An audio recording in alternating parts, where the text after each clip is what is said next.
I was recently laid off. CRE Finance. Advice on how to proceed career wise from here. Well, CRE, I imagine, stands for commercial real estate. So everybody I know that's in the real estate business has seen a dramatic slowdown, except like high end properties are still selling pretty well across state. I got friends in Orlando, friends in South Florida. Those are selling well. The difference is instead of having 10 people making offers on them, there's like maybe one, but they still sell. You might have a price reduction or two, but commercial real estate, especially commercial buildings, yeah, that it's going to probably be several years before that market comes back.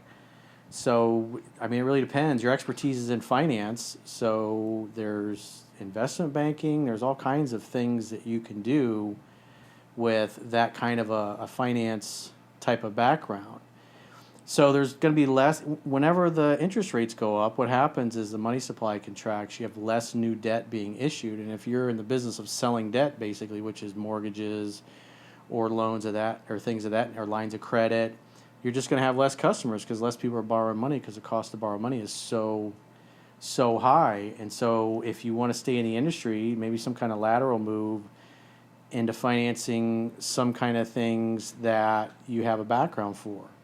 Like me, when the market went in the toilet all those years ago, I completely got out of the industry, and everybody that I know stayed in it, and most people ended up going bankrupt, especially the guys that were doing loans and real estate, doing both of them like we did. But I had other friends. I had a friend that had a Remax franchise. I think he had three different offices, and so he ended up closing two of them, and he still has one that's thriving and doing pretty well. But obviously, the business is off like at least 30% of what it was a year ago. But he had some investor come in and offer him a shit ton of money, so he could get his golden parachute and cash out. And so he may do that.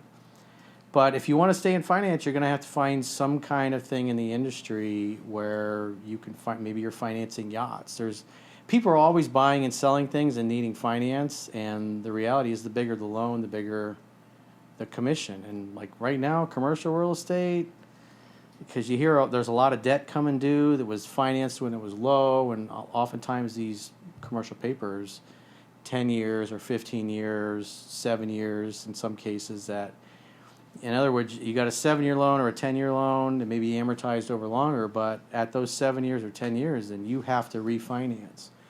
And so there's a lot of commercial properties that are coming due that have to be refinanced, and the interest rates are way higher. So when they refinance them, their mortgage payments are going to be significantly higher. And with all the people that are working from home and corporate downsizing and needing less office space, there's going to be a lot of office buildings that have empty space that have to be refinanced. That means the mortgage payment will go up, so there'll be lots of defaults. So I expect to see a lot of that, especially in the next 2 to 3 years. So you got to find something that if you want to stay in that same kind of business, you got to find something that's selling, and ideally, the bigger the ticket item that you're financing, the bigger your commission, the bigger your income. So what other kind of product or other kind of service would you be excited about selling and believing in and be passionate about? Because if you love whatever the product is or the service or whatever it is that you're financing, you'll be much better at it versus something you're just doing for a job. Just like waiting tables. You can wait tables at a cheap diner where your average check is $20, or you can work at a nice high-end steakhouse that is, the average dinner check's $200 to $300 a person. So it's the same kind of work, but you make a lot more money just because you're selling a lot higher ticket items. So that's what I would personally do if I was in that business.